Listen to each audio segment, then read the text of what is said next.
Želám vám krásny dobrý deň. Moje meno je Zuzana Valabková a v minulosti som bola pedagóg a špeciálny pedagóg a v súčasnosti už sa 11. rok venujem vzdelávaniu dospelých ako profesionálna koučka, mentorka koučovania a ako supervízorka pre pomáhajúce profesie.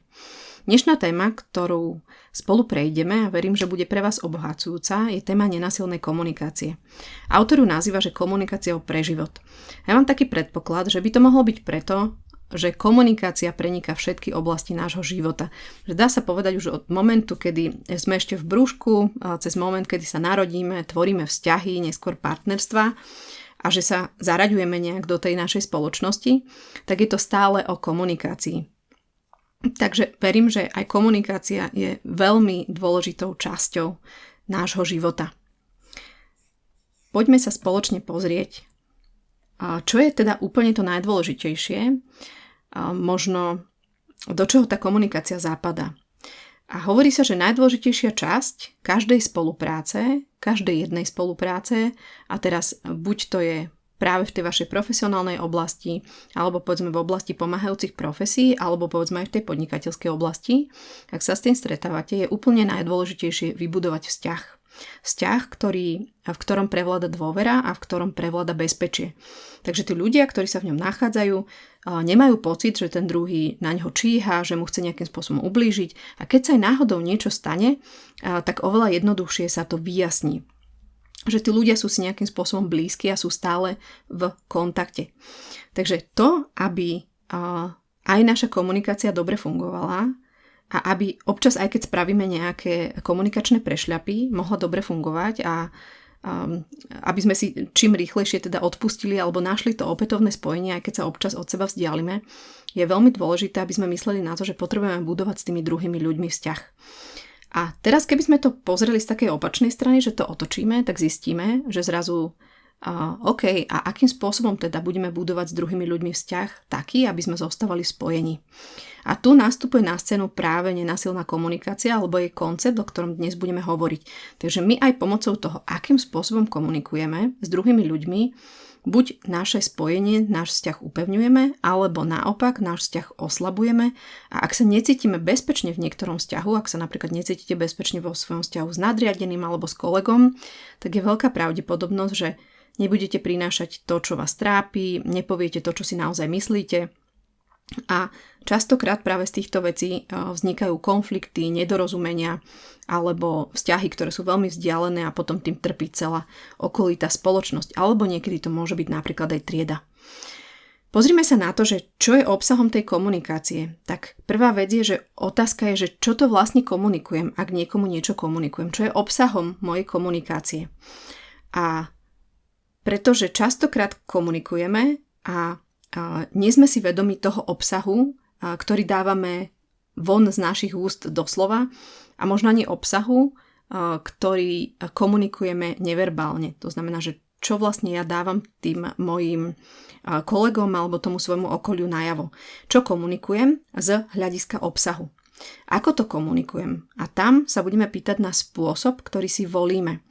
Takže niekedy býva niečo veľmi dôležité, niečo veľmi pre nás dôležité, alebo pre situáciu, alebo pre nejakú skupinu, ale ak zvolíme nevhodný spôsob toho, ako o danej veci komunikujeme, tak zrazu zistíme, že sme vôbec neprišli tam, kam sme potrebovali a vôbec sa nestalo to, čo sme chceli, ale práve naopak, pretože sme nezvolili ten vhodný spôsob, ako komunikovať.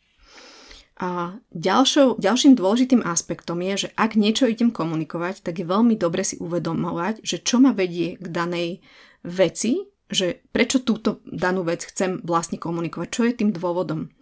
Pretože ak povedzme komunikujeme na základe niečo, čo sa v nás deje a nemáme to zreflektované, takže niečo nás rozhnevalo, ale my ako keby nedokážeme ani len zachytiť tú našu emóciu, iba tá emócia skôr zachytáva nás, tak niekedy dôvodom na to, aby sme nejaké veci odkomunikovali, nie je stretnutie dvoch partnerov a vyjasnenie situácie, ale povedzme, že sa chceme uvoľniť.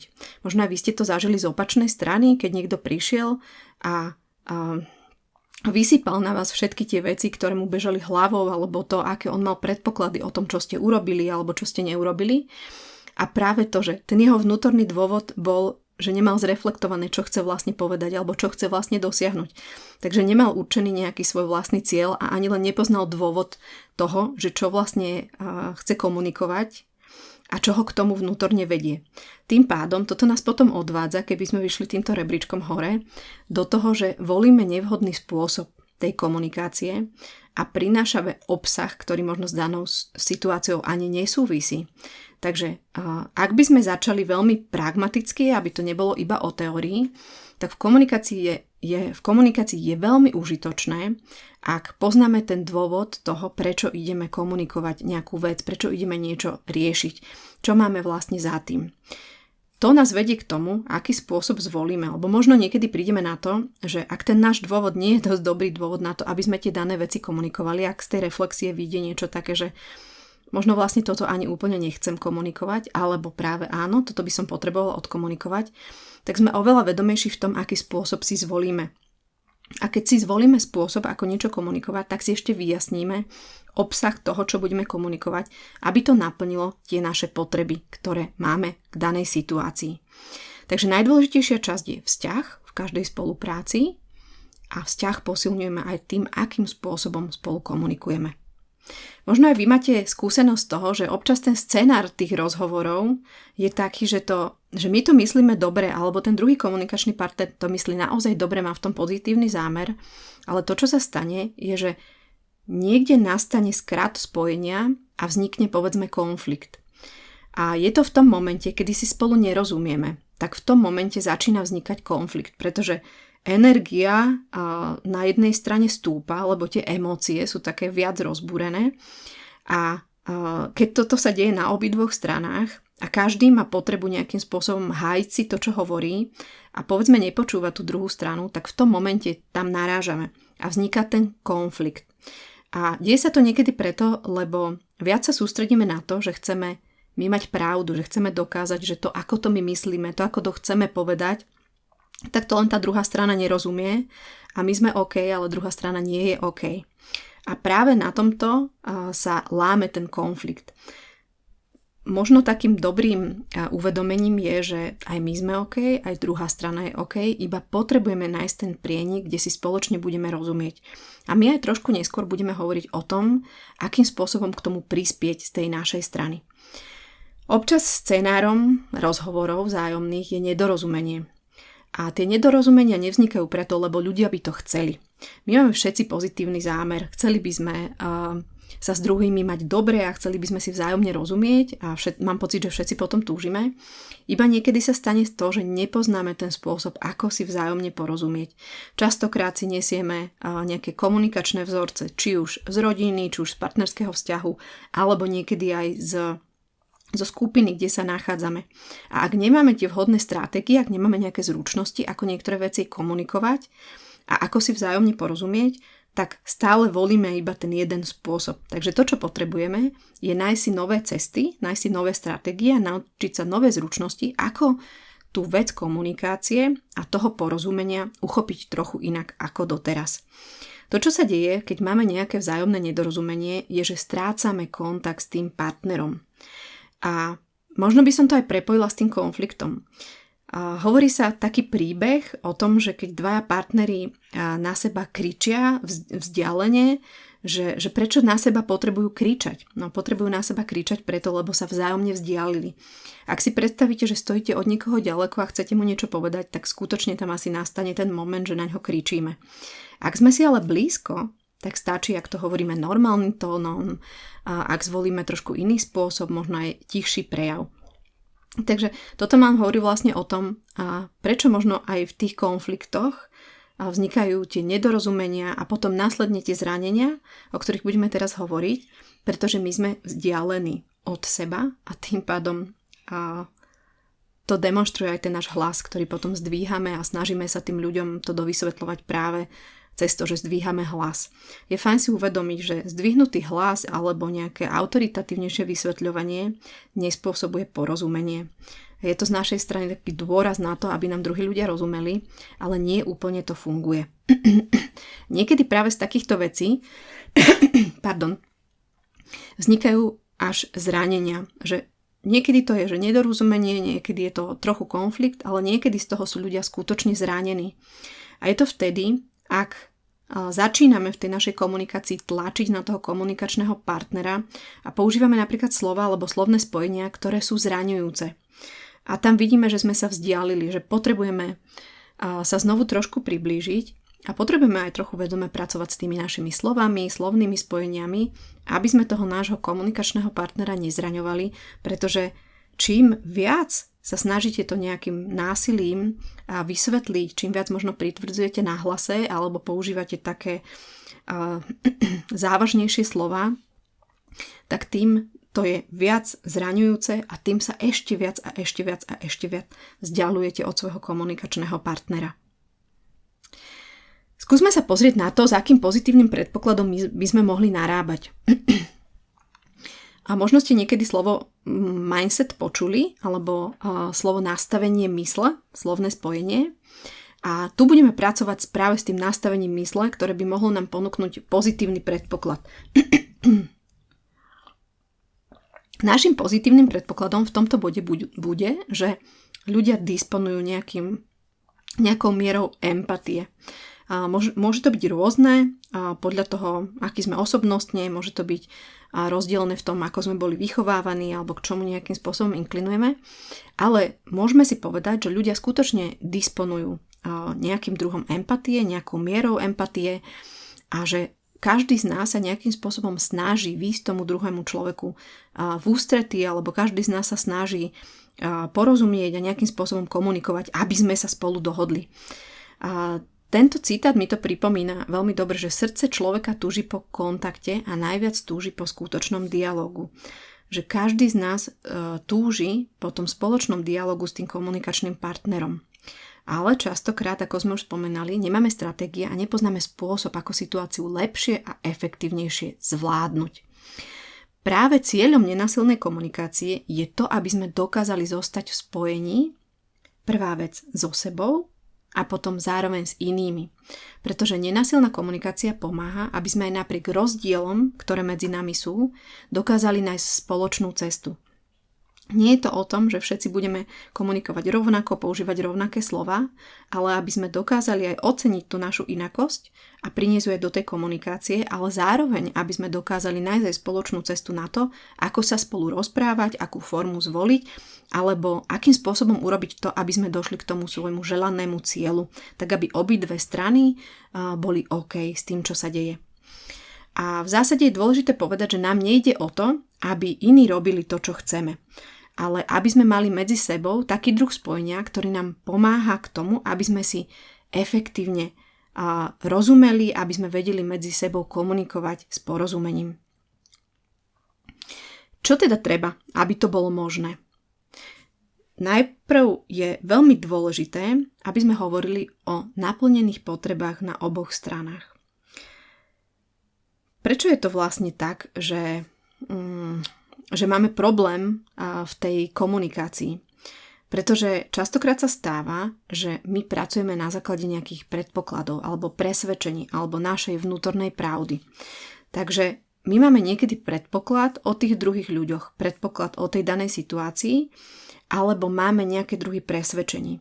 A tie presvedčenia sme si častokrát priniesli práve z komunikácie, ktorú viedli s nami naši rodičia, z komunikácie a presvedčení, ktoré mali naši učitelia, povedzme, alebo komunikáciu, ktorú máme spoločne vo vzťahu. A tieto presvedčenia častokrát nám bránia, aby sme, povedzme, vyjadrili naše emócie tak, ako potrebujeme, alebo aby sme vyjadrili myšlienky priamo, aby sme používali nejaký druh transparentnosti, že beží mi hlavou toto a toto, alebo práve myslím na to, že... Pretože máme pocit, že potrebujeme trošičku si premyslieť, trošičku potrebujeme regulovať to, čo chceme povedať a teraz to nie je vhodné a ešte to trošku upravím, aby som to povedal, pretože napríklad chlapci neplačú, hej, tak nemôžem prejaviť svoje emócie. Alebo dievčatá by mali byť poslušné, nemali by kričať, nemali by, robiť nejaké iné veci. A na základe týchto presvedčení častokrát regulujeme seba, to je prvá vec, pretože toto by som nemala, alebo toto by som mala, toto by bolo dobré, toto sa musí. A zároveň sú to aj predpoklady, ktoré ale kladieme na ostatných. Takže jedna strana veci je, že my regulujeme seba a potom v momente, kedy niekto iný k nám komunikuje informácie alebo komunikuje spôsobom, ktorý nezapadá do nášho referenčného rámca toho, ako my vidíme svet, ako my vidíme slušnú komunikáciu, alebo takú distingvovanú, že teda toto už by sa nemalo komunikovať, toto už by ľudia nemali hovoriť, alebo toto by sa naopak malo, tak zrazu je to pre nás nejakým spôsobom ohrodzujúce. Nejak to vychádza za hranice toho, na čo sme zvyknutí. Takže je aj dobré, a ja vás zároveň pozývam, to už je taká naozaj aktivita aj do praxe, aby ste si trošičku preskúmali svoje presvedčenia, predpoklady alebo pravdy. Či už pravdy o sebe v oblasti komunikácie, alebo pravdy, povedzme, ktoré by ste očakávali, aby druhí ľudia naplňali. Pretože akokoľvek jednoducho to znie, že poďme vyjadriť emócie, poďme rozprávať o našich potrebách, ale urobiť to jasne a zrozumiteľne nám nie je až také prirodzené, ako by sme si mysleli. Nie je to vôbec až také jednoduché. A poďme sa pozrieť na ten vrchný stĺpček, kde nám to hovorí o tom, že ako je to vlastne teda možné komunikovať takým spôsobom, aby sme sa priblížili k tomu spojeniu a aby boli naplnené potreby na oboch stranách. Ja by som prvé povedala, že dôležité je pozorovanie alebo bdelosť, ak chcete. To znamená, že čo sa práve teraz deje v tej danej situácii, v ktorej sa ja nachádzam. Dať si niekoľko minút a preskúmať alebo iba pozorovať tú danú situáciu. Dá sa povedať, že toto sú také 4 typy zručností, ktoré sa potrebujeme naučiť, ak chceme posunúť tú našu komunikáciu. Nie len tak, že chceme ju posúvať, ale preto, aby sme si s druhými ľuďmi lepšie rozumeli, aby sme mali to spojenie. Tak toto sú 4 zručnosti, ktoré vám pomôžu k tomu, aby tá vaša komunikácia bola zreteľnejšia z vašej strany a zároveň, aby ste ju dokázali, povedzme, regulovať zo strany iných ľudí. Takže pozorovanie alebo bdelosť. Čo sa práve teraz deje?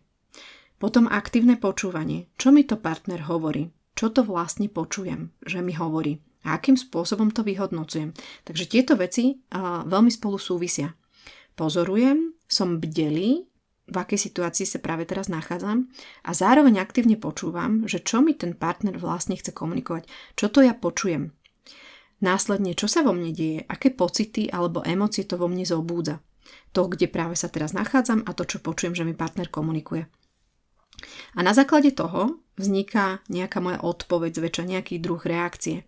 A vec je tá, že by nemali nasledovať situácie, kedy emócie ma ovládnu a na základe toho si vyberám, ako pracujem s tými slovami, čo poviem, akým spôsobom to poviem, ale mali by sme si byť vedomí toho, čo sa v nás deje, vnímať tie naše emócie a vedieť si s nimi rady, trošku ich vedieť rozšifrovať, vedieť ich korigovať a na základe toho, keď sme vnútorne bdeli, čo sa v nás deje, tak niekedy môžeme reagovať a niekedy sa dokonca môžeme rozhodnúť, že nereagujeme.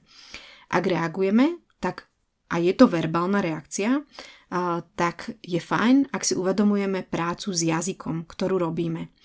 A aké slová používam, aké výroky, aké výrazy používam. Veľmi dobrým cvičením je niekedy si náhrať nejaký spoločný rozhovor a vypočuť si, čo sa nachádza v našej slovnej zásobe. Sú tam napríklad slová, ktoré hovoria o tom, že nikdy a vždy, ty nikdy nepočúvaš, ty vždy niečo zabudneš, ty si už raz taký, alebo nejaké slovné výroky, ktorými označujete ľudí, alebo dokonca označujete seba a stalo sa nám to takým bežným, že to používame potom neskôr v komunikácii. Takže práca s jazykom, to aké slova používame a aké významy za tým druhí ľudia rozumejú, sú veľmi zásadné. Pozorovanie, aktívne počúvanie, vnímanie emócií a pocitov, ktoré sa v nás dejú a následne, ak sa rozhodneme pre reakciu, práca s jazykom, to znamená výber slov, výber výrazov, výber výrokov, ktoré použijeme. Niekedy si ľudia hovoria, dobre, však ako toto je super postup, ale ono to nefunguje.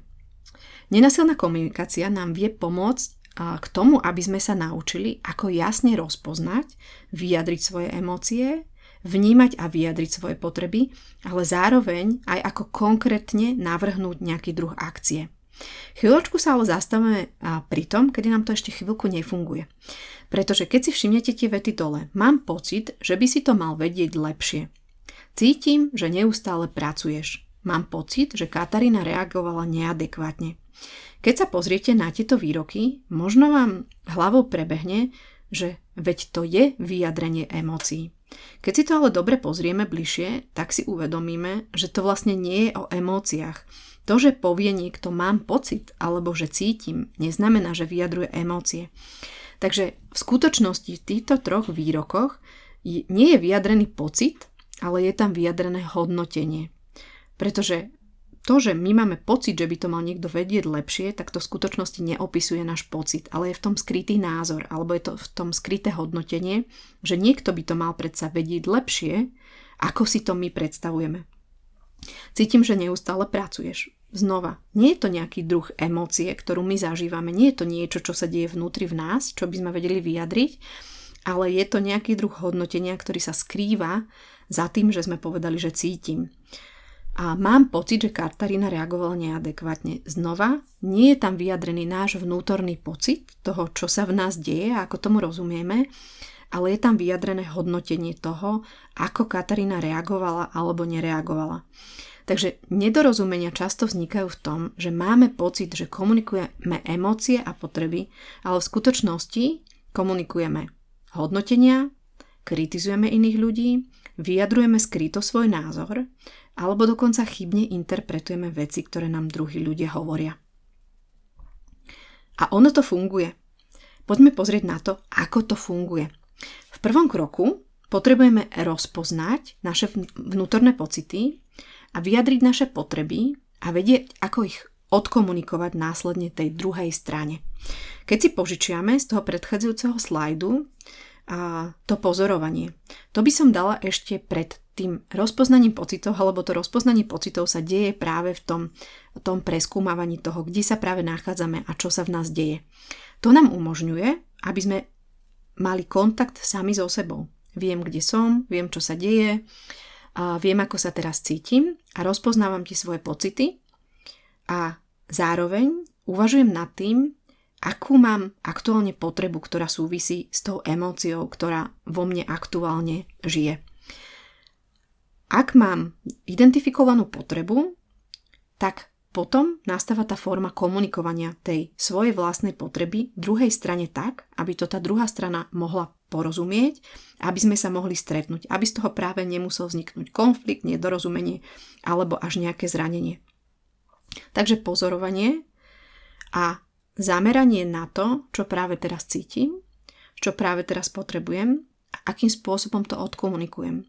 Toto je kľúčom k tej efektívnej komunikácii s partnerom.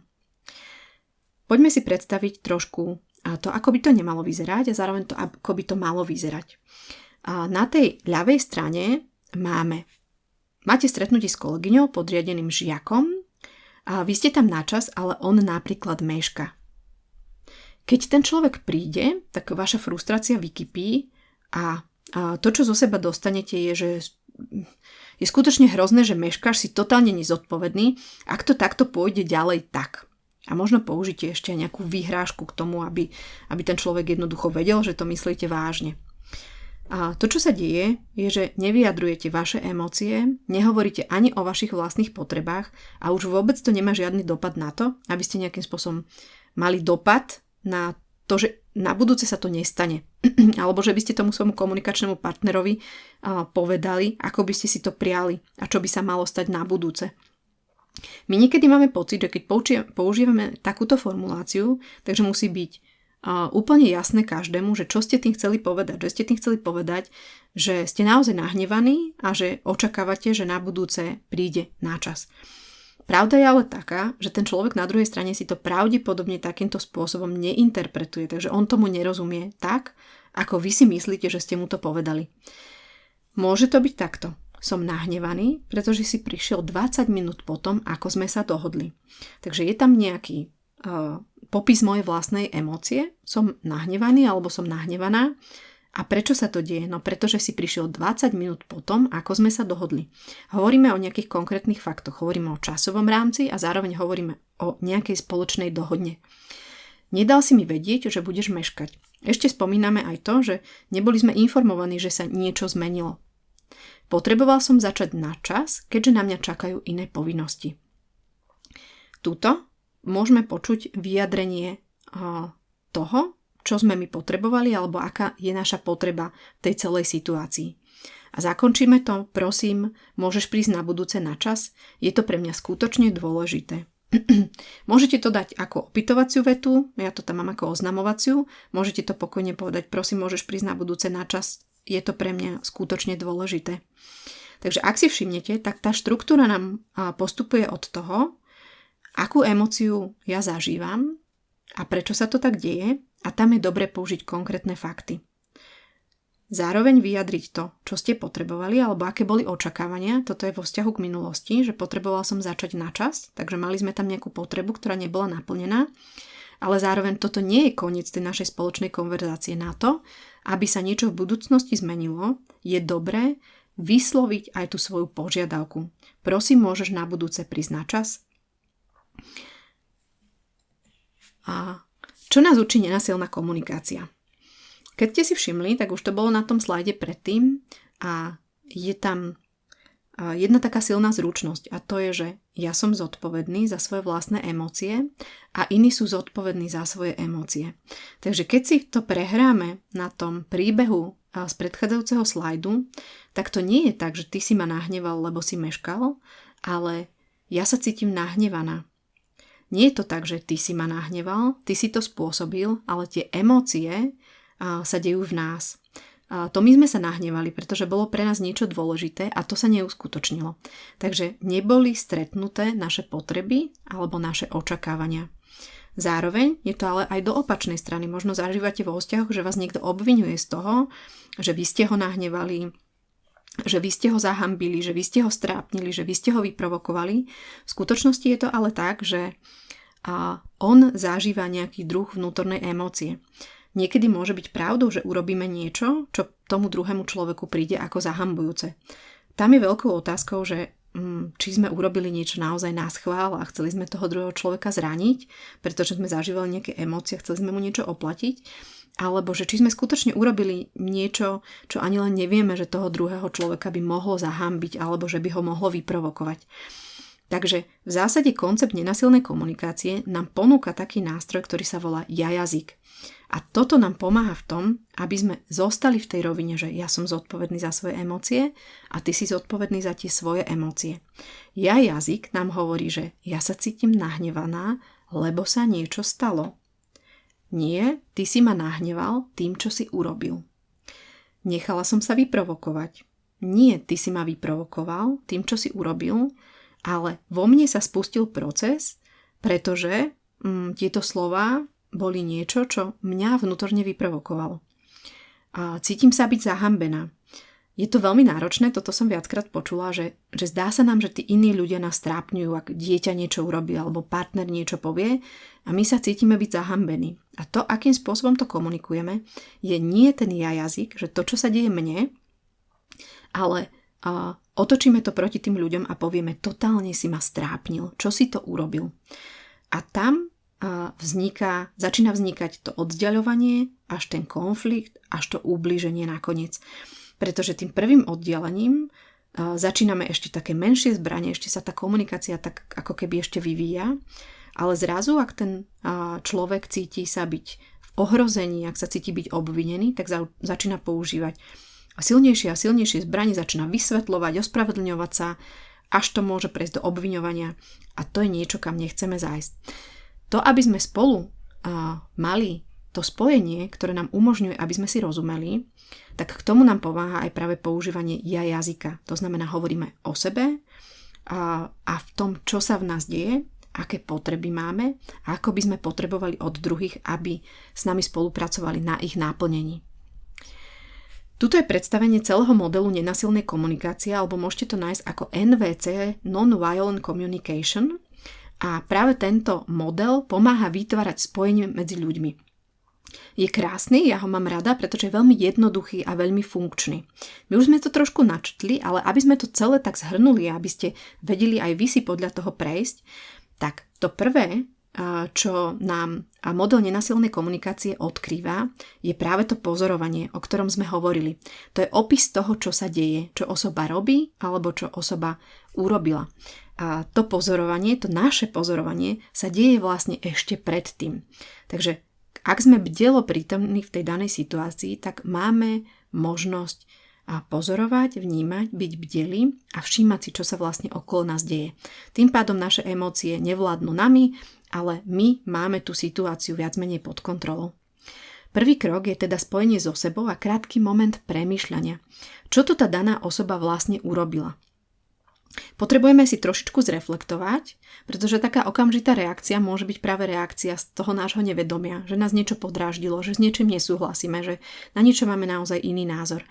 Takže ja vás veľmi pozývam, aby v tom prvom kroku, ak sa aj niečo deje, aby ste možno použili aj dýchanie. Nádych, výdych, mať spojenie s tým, čo sa teraz so mnou deje, v akej situácii sa práve nachádzam a všímam si, čo daná osoba práve urobila. Napríklad, počas stretnutia si 3-krát prerušil niekoho, keď hovoril.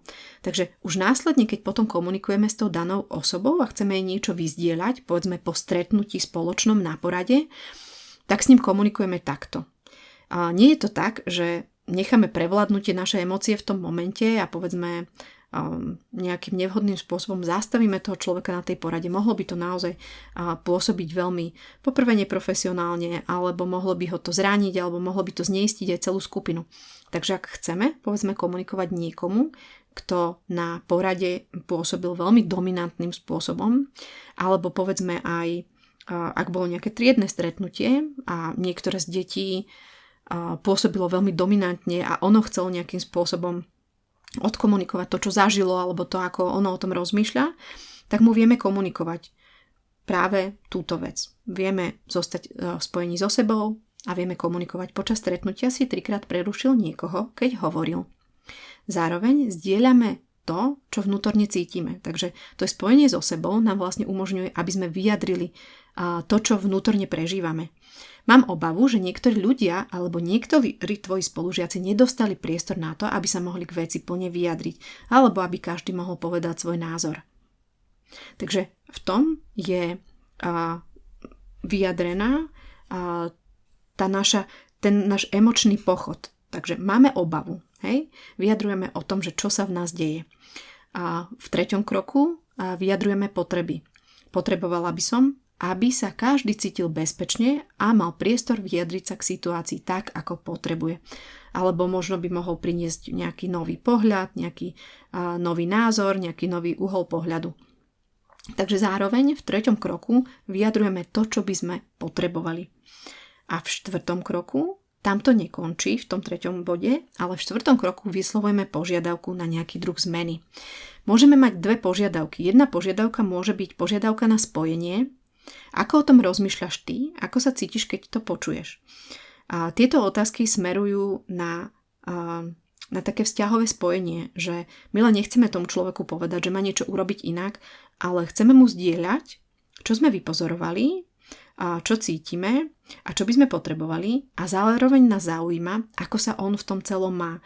Či si to on vôbec všimol, že niečo také sa deje, pretože možno to neurobil zámerne, nie je to tak, že ja sa chcem teraz presadzovať a budem to hovoriť, že častokrát v tých ľuďoch sa deje nejaký vnútorný proces, možno chcú s veľmi dobrým úmyslom prispieť, povedať viac, keď sú ľudia ticho, tak majú niekedy potrebu stále hovoriť, aby nezostalo, povedzme, práve to tiché prostredie.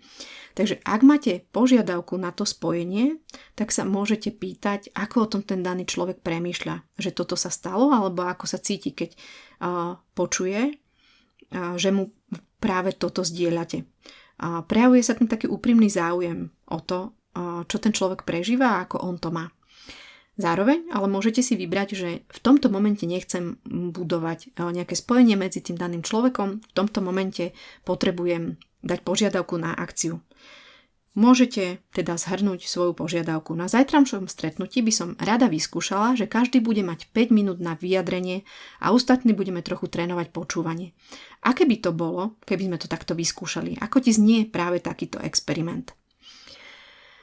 Sú tu 2 zaujímavé aspekty, takže popisujete povedzme, kedy sa to stane, a čo sa stane, čo vyskúšate. A v tomto momente ani len nedávame preč tých ostatných ľudí. Takže povedzme, v tomto výroku je to, čo budú všetci tí ostatní trénovať. Takže nie je to pre toho daného človeka, že budeš trénovať a budeš ticho a budeš tam sedieť a počúvať ostatných, ale napríklad, ak sa to týka skupiny, tak je veľmi dobre povedať, že každý dostane priestor 5 minút alebo 2 minúty alebo niekoľko, aby prezentoval a my ostatní budeme trochu trénovať počúvanie. A takže sa to týka nás všetkých, nie iba toho daného človeka. Zároveň preto, aby ľudia lepšie prijali nejaký návrh alebo aby sme udržali to spojenie medzi nami, aby bolo jednoduchšie to zrealizovať, je dobré, ak sa pýtate tej druhej strany, aké by bolo, keby ste to vyskúšali spolu a ako mu znie takýto experiment. Moja skúsenosť z praxe je, že ľudia to príjmú veľmi dobre. Že ešte keď sa hovorí zrovna o tom, že je to nejaká skúška, že je to nejaký druh experimentu, že je to nejaké overenie si toho, ako lepšie bude niečo fungovať, tak v zásade tam nikto nepočuje, že by to bolo mierené naňho, že on zle reagoval, že to nemal robiť, že to je neslušné a podobne. Takže keď si zoberiete celú túto situáciu, tak tá reakcia môže byť, že začneme kázať, že začneme toho človeka poučovať, že začneme toho človeka hodnotiť, alebo si môžeme vybrať práve model nenásilnej komunikácie, kde najskôr pozorujeme, potom zdieľame pocity, ktoré s tým súvisia, potom vyjadrujeme naše potreby a následne vyslovujeme svoje požiadavky, ktoré súvisia s danou vecou. Toto je jednoduchý a efektívny model nenásilnej komunikácie. Verím tomu, že to bola pre vás užitočná inšpirácia a užitočne a zmysluplne strávený čas. A ja vás veľmi pozývam, aby ste nielen zostali pri tejto teórii, ktorú sme spolu prešli, ale aby ste si dopriali aj trošku trénovania. Takže keď vás bude čakať najbližšie nejaká komunikačná situácia, alebo ak ste náhodou nedávno nejakou komunikačnou situáciou, ktorá sa vám úplne nepáčila, prešli, tak si môžete danú situáciu zobrať a pozrieť sa na ňu práve z týchto 4 aspektov. Čo by ste tam pozorovali? Aké pocity vtedy vami išli? Aké ste mali v tom momente potreby? A ako by bolo možné vyjadriť tieto požiadavky, ktoré ste vzhľadom k tej situácii mali. Ja vám ďakujem veľmi pekne za to, že ste tu boli so mnou a želám vám, aby vaša komunikácia bola taká, akú potrebujete, aby bola empatická, aby bola porozumením, aby sa obaja komunikační partneri v tej situácii cítili dobre. Ďakujem krásne.